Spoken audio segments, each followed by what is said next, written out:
香港特別行政區同審訊法庭法官食屎狗，屌你老母啊！我麥志成啊，叫做真實姓名啊，居住在泰城樓啊，香港鰂魚涌街啊122號啊，泰城樓地下 H 室啊，屌你老母啊！2013年屈撚到我今時今日啊，屌你老母喺立法局啊，夾撚埋，屌你老母啊！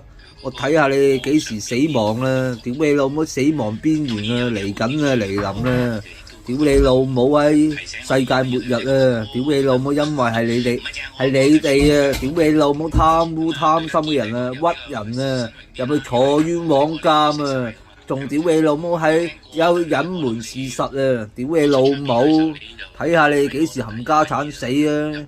仲唔撚屌你還我一個清白公道？屌你老母係拍電影唔撚係大撚晒啊！屌你老母嚇！屌你老母！香港啊，鰂魚涌啊，英皇道1048號啊，成棟啊，連埋裏邊啊地下啊，都係私人地方啊！屌你老母係唔係啦？係香港政府嘅土地啊！屌你老母！